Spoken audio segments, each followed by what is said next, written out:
Hello friends, welcome to our channel. मैं MG Manish Guru, GS teacher from Patna Bihar. आइए आज हम लोग करने वाले हैं सेट नंबर 36। सेट नंबर 36 जो है हम लोग करने वाले हैं, ठीक है।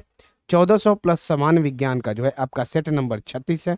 25 क्वेश्चन, 25 मार्क्स का। और इसका आपको पीडीएफ के लिए इस नंबर पे आप व्हाट्सअप कीजिए तो आपको पीडीएफ मिल जाएगा।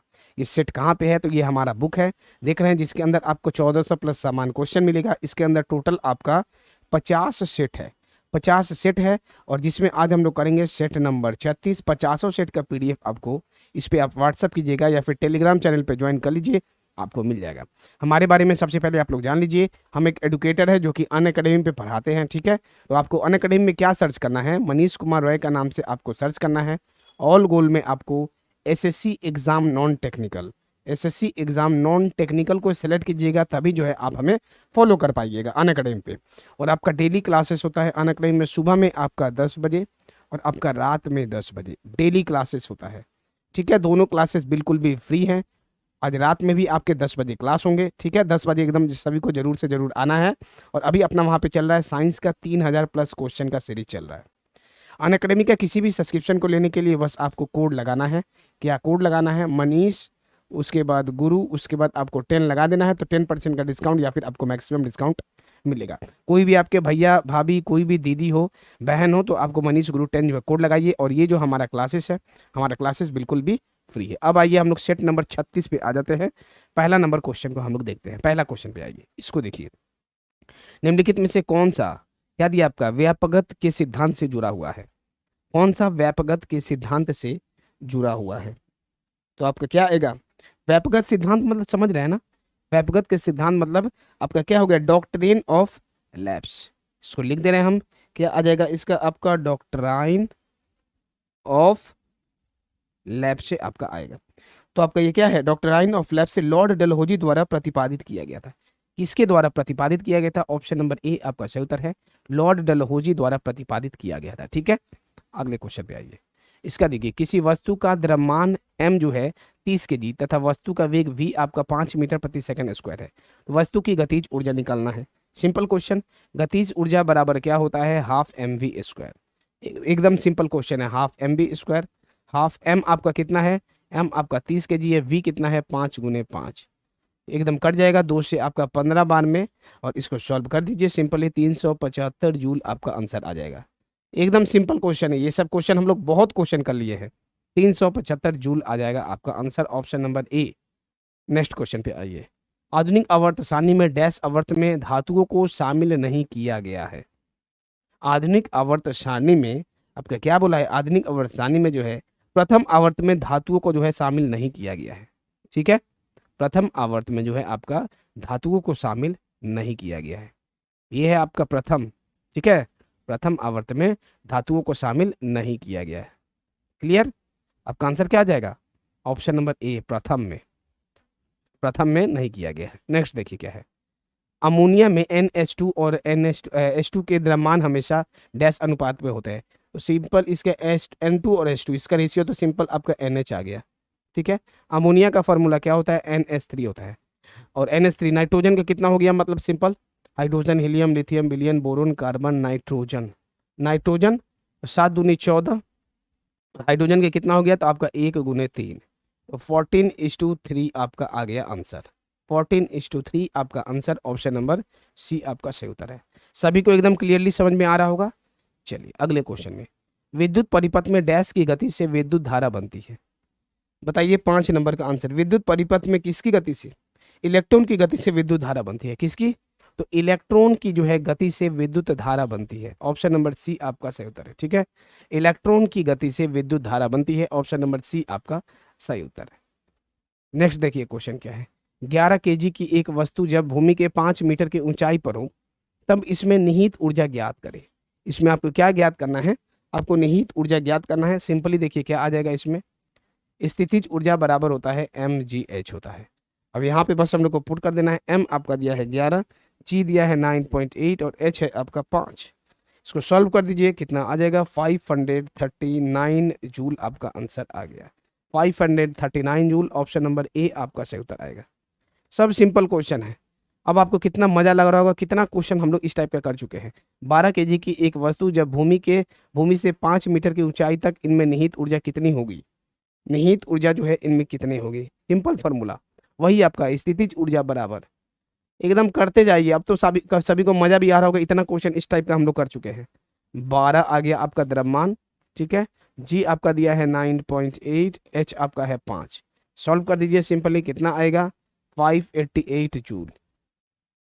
इससे सिंपल क्वेश्चन एग्जाम में अब क्या आएगा? 588 जूल, ऑप्शन नंबर बी आपका सही उत्तर। नेक्स्ट देखिए, कार्बन डाइऑक्साइड में 88 ग्राम में मौजूद अणुओं की संख्या निकालने के लिए हम आपको पहले ही बता दिए थे, ग्राम वाला को ऊपर रखना है और कार्बन डाइऑक्साइड का निकाल दीजिए एकदम। परमाणु द्रव्यमान कितना आएगा देखिए, कार्बन का कितना होता है? Hydrogen, helium, lithium, beryllium, boron, carbon. 6 दूनी 12, 12 आ गया, और 8 दूनी 16, 8 8 दूनी 16, 16 गुने 2 32। 1 मिनट, 16 गुने 2 आपका कितना आ जाएगा? 16 गुने 2 तो मतलब 12 प्लस 32, 44। कुछ नहीं, बस 44 से इसको भाग दे दीजिए। जैसे 44 से भाग दे दीजिएगा, कितना हो जाएगा आपका? 2 बार में। आंसर क्या आ गया आपका? आंसर आ गया 2। क्लियर, आंसर आपका 2 आ गया। अणुओं की संख्या कितनी आएगी? 2 आएगी, ऑप्शन नंबर बी आपका सही उत्तर। अब ये सब क्वेश्चन किसी का गलत होगा? इतना क्वेश्चन कर लिए, 36 नंबर सेट। निम्नलिखित में किसमें उत्तल दर्पण का उपयोग किया जाता है? उत्तल दर्पण का जो है किसमें उपयोग किया जाता है, ये आपको बताना है। 9 नंबर का क्या होगा? देखिए आपका सिंपली यहाँ पे दिया हुआ है रियर व्यू मिरर, आपका रियर व्यू दर्पण आपका सही उत्तर है। रियर व्यू दर्पण में उत्तल दर्पण का उपयोग किया जाता है, क्योंकि ये किसी वस्तु पर जो है, किसी भी वस्तु का हमेशा सीधा प्रतिबिंब बनाते हैं। हमेशा देखिए किसी वस्तु पर सीधा प्रतिबिंब बनाते हैं, ठीक है। तो रियर व्यू मिरर आपका सही उत्तर आएगा, उत्तल दर्पण। टॉर्च हो गया, टॉर्च हो गया, सर्च लाइट हो गया, वाहनों की हेडलाइट हो गया, ये क्या हो गया? अवतल दर्पण। चलिए अगले क्वेश्चन पे आइए। शक्ति बराबर मतलब W/T, तो W क्या है भैया? पावर बराबर वर्क डन बाई टाइम आता है। W क्या है आपका? W क्या है आपका? कार्य है, ऊर्जा है आपका। W आपका क्या है? आपका क्या आ जाएगा? तो W आपका सही उत्तर आएगा, कार्य है या फिर ऊर्जा है? आपका कार्य है। वर्कडन बराबर, ये आपका वर्कडन है मतलब कार्य है, ऑप्शन नंबर डी आपका सही उत्तर है। ऊर्जा तो उसका नहीं होगा, यहाँ पे ध्यान दीजिएगा। सबसे पहले आपको कार्य मानना है, इसमें आंसर कार्य आएगा, ठीक है। ये कार्य है, ये समय है, और ये आपका क्या है? ये तो आपका शक्ति है। क्लियर। चलिए अगले क्वेश्चन पे देखिए, वर्ग जो है सरीसृप में क्या आएगा? वर्ग जो है आपका सरीसृप में क्या आएगा? वर्ग सरीसृप में सल्कों के साथ शुष्क और ग्रंथि विहीन त्वचा होती है। आपका सही उत्तर क्या आ जाएगा? सरीसृप में आप देखिएगा तो ऑप्शन नंबर सी, सल्कों के साथ शुष्क और ग्रंथि विहीन त्वचा होती है। ग्रंथि विहीन त्वचा होती है, सल्कों के साथ शुष्क और ग्रंथि विहीन त्वचा होती है। क्लियर, आगे बढ़े हम लोग। चलिए अगले क्वेश्चन पे आइए। अगला क्वेश्चन देखिए, इसको देखिए, निम्नलिखित में से कौन सा विकल्प जो है रासायनिक परिवर्तन है? कौन सा विकल्प क्या है? रासायनिक परिवर्तन है, बताइए। 12 नंबर का आंसर सिंपल है, आपका दूध। ये सब आपका क्या है? दूध का दही में परिवर्तन होना, ये आपका रासायनिक परिवर्तन का उदाहरण है। क्योंकि दही को जो है पुनः दूध में परिवर्तित नहीं किया जा सकता। दही को क्या है दोबारा दूध में हम लोग बदल सकते हैं? नहीं बदल सकते हैं, ठीक है। इसीलिए आपका क्या है? रासायनिक है। रासायनिक परिवर्तन में हमेशा कोई नया जो है पदार्थ बनता है, हमेशा नया पदार्थ बनता है। अगले क्वेश्चन पे, सोल्डर जो है टांका के घटक क्या है? सोल्डर टांका के घटक आपका क्या है? सोल्डर मतलब शीशा, ठीक है। किससे किससे? सोल्डर आपका शीशा और टीन से मिलकर बना है, एक मिश्र धातु है। इसका उपयोग धातु का टांका लगाने में होता है। धातु का जो है टांका लगाने में इसका उपयोग किया जाता है। तो आपका 13 नंबर का आंसर क्या आ जाएगा? 13 नंबर का आंसर आएगा ऑप्शन नंबर बी, लीड और टीन। लीड और टीन मिला के क्या आएगा? सोल्डर आएगा। अगले क्वेश्चन देखिए, अगला क्वेश्चन क्या है? उस वस्तु का चयन करें जो इस समय से संबंधित नहीं है, इस समूह से संबंधित नहीं है, इस समूह से संबंधित नहीं है। तो कार्बन जो है आपका इस समूह से संबंधित नहीं है, कार्बन अधातु है, जबकि तांबा, प्लेटिनम और सोना धातुएं हैं। कार्बन जो है आपका इसका सही उत्तर आएगा, ये क्या है? कार्बन आपका अधातु है, अधातु है, जबकि प्लेटिनम, तांबा, सोना ये सब आपका धातु है, ठीक है। नेक्स्ट क्वेश्चन देखिए, आधुनिक आवर्त सारणी में आवर्त डैश और डैश में कोई जो है उपधातुएं शामिल नहीं होती है। तो कौन सा आधुनिक आवर्त सारणी में केवल पहले और सातवें आवर्त में उपधातुएं शामिल नहीं होती है। पहला में और आपका सातवां में, ये आपका आ गया पहला, ये आपका पहला, ये आपका सातवां में। देखिए यहाँ तक आपका उपधातु है, ये वाला उपधातु है, ये देखिए इस चीज को, यही सब आपका उपधातु है, ठीक है। लेकिन देख लीजिए सातवां में भी बिल्कुल भी नहीं, ये आपका सातवां है, ये आपका सातवां है, सातवां में नहीं है, और पहला वाला आपका है, इसमें भी आपका उपधातु नहीं है। एकदम कंसेप्चुअल क्वेश्चन है, तो आपका क्या आ जाएगा सही उत्तर? ऑप्शन नंबर आधुनिक आवर्त सारणी में जो है आपका पहला में और सातवां में कोई भी उपधातु शामिल नहीं है। ऑप्शन नंबर डी आपका सही उत्तर है। 15 का उत्तर क्या आएगा? ऑप्शन नंबर डी आपका सही उत्तर है। नेक्स्ट क्वेश्चन को देखिए, इसको देखिए, क्वेश्चन को पढ़िए और इसको सॉल्व कीजिए। देखिए क्या आएगा। एक सर्किट के माध्यम से प्रवाहित होने वाला विद्युत आवेश की मात्रा 300 कूलम होती है जब 0.5 एम्पीयर का विद्युत बल्ब के फिलामेंट द्वारा प्रभावित होता है। समय ज्ञात कीजिए। एकदम simple question. Q equal to I T, समय ज्ञात करना है ना आपको। T इक्वल टू क्या आ जाएगा? Q by I. Q आपका कितना है? तो आपका 300 है, और I आपका कितना है? I आपका है 0.5। तो सिंपली देख लीजिए, कट जाएगा, ऊपर चल जाएगा 5, एक तो आपका 10 आ गया, 5 टू जा, सिंपली देख लीजिए तो थे 600 सेकंड आ गया आंसर। ऑप्शन नंबर बी आपका सही उत्तर है। सिंपल क्वेश्चन ये सब। अब तो सभी को मजा भी आ रहा होगा, एकदम सिंपल भी लग रहा होगा। निम्नलिखित में से कौन सा अनुमस्तिष्क के बारे में सही नहीं है? कौन सा जो है आपका अनुमस्तिष्क के बारे में सही नहीं है? यह मस्तिष्क के पश्च क्षेत्र में स्थित तक ये सही है। इनमें 3 भाग होते हैं, जो पार्श्व अनुमस्तिष्कीय गोलार्ध और एक केंद्र के वर्मिक्स है, ये भी सही है। यह पश्च मस्तिष्क का एक भाग होता है, ये भी सही है। लेकिन यह मस्तिष्क का काफी छोटा भाग है, ये तो सही है। लगभग 25%, ये आपका गलत है। लगभग इसको कह सकते हैं अंदाज से कि 12, ये आपका सबसे पहले गलत है, 12% के करीब में है। मतलब गलत बताना है। ऑप्शन नंबर ए आपका सही उत्तर है, ठीक है। चलिए अगले क्वेश्चन पे। आवर्त सारणी के चौथे आवर्त में डैश तत्व उपस्थित होते हैं। आवर्त सारणी के चौथे में आपका बताना है, इसका आंसर क्या आएगा? आवर्त सारणी के चौथे आवर्त में 18 तत्व जो है शामिल होते हैं। Option number C. अब कैसे आया? चौथा आवर्त का बात किया गया है, मतलब n इक्वल टू आ जाएगा 4, ठीक है। 2n स्क्वायर आता है, 2 गुने 4 का स्क्वायर, मतलब 4 का स्क्वायर 2 गुने 16, सॉरी 4 का स्क्वायर, चौथे आवर्त में है ना। आवर्त सारणी के चौथे आवर्त में डैश तत्व उपस्थित होते हैं। कितना आएगा आपका इसका आंसर? अच्छा देखते हैं यहाँ पे कितना है भैया। चौथा में बोला गया है ना, ये वाला आपका है चौथा। 1 2 3 4 5 6 7 8 9 10 11 12 13 14 15 16 17 18, 18 आएगा आपका आंसर जी। ये वाला फॉर्मूला यहाँ पे नहीं लगेगा, ये वाला फॉर्मूला यहाँ पे नहीं लगेगा, ठीक है। आपका क्या आ जाएगा? सिंपली आपका देख लीजिए, आप वहां से आपका आंसर आ जाएगा 18। चौथा में क्योंकि कितना है यहाँ पे 1 2 3 4, ये लेके यहाँ से यहाँ तक आपका टोटल आपका 18 है, ठीक है। चौथा में आपका आंसर आ जाएगा 18। चलिए अगले क्वेश्चन पे आइए। अगले क्वेश्चन में डैश उस उम्र का नाम है जिसके दौरान मानव पुरुषों और महिलाओं के प्रजनन अंग कार्यात्मक हो जाते हैं। क्या आ जाएगा आपका? गुणांश युग्मों और सेक्स हार्मोन का उत्पादन शुरू कर देते हैं और मानव यौन की प्रति परिपक्व हो जाते हैं। कौन सा वह उम्र है आपका? उस उम्र का नाम क्या है आपको बताना है। आपका सही उत्तर क्या आएगा? ऑप्शन नंबर बी आपका सही उत्तर आएगा। केशिरोवस्था में जो है, केशिरोवस्था उस उम्र का नाम है जिसके दौरान मानव पुरुषों और महिलाओं के प्रजनन अंग कार्यात्मक हो जाते हैं, ठीक है।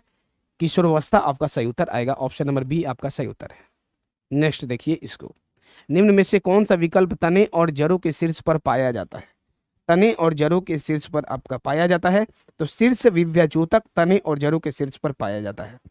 क्या आ जाएगा आपका सही उत्तर? ऑप्शन नंबर ए आपका सही उत्तर है, एपिकल मेरिस्टम, शीर्ष विव्याजोतक। ऑप्शन नंबर ए आपका सही उत्तर है, ठीक है। चलिए अगला क्वेश्चन पे। द्रव्यमान और त्वरण गुणनफल को कहा जाता है F इक्वल टू m गुने ए, m गुने ए, ठीक है। द्रव्यमान और त्वरण के गुणनफल को कहा जाता है, क्या कहा जाता है? 21 नंबर का आंसर क्या कहा जाता है? 21 का आपका आंसर क्या आ जाएगा? सिंपल क्वेश्चन है, तो भैया बल कहा जाता है। ऑप्शन नंबर बी आपका सही उत्तर है।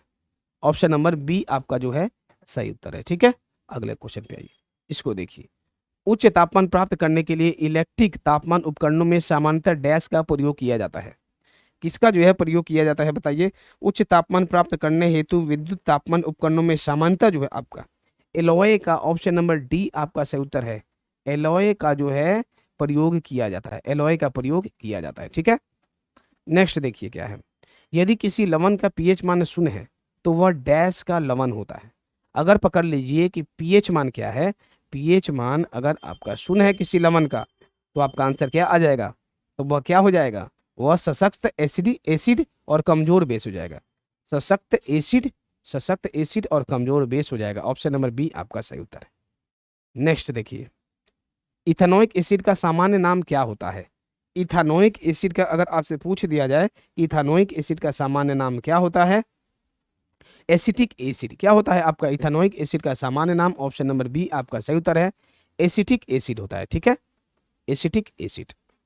इसका देखिए, निम्नलिखित में से कौन सा कथन जो है न्यूटन के गति के तीसरे नियम के लिए सही है। तीसरे नियम के लिए सही है, बल अलग अलग निकाय पर विपरीत दिशा में लागू होता है।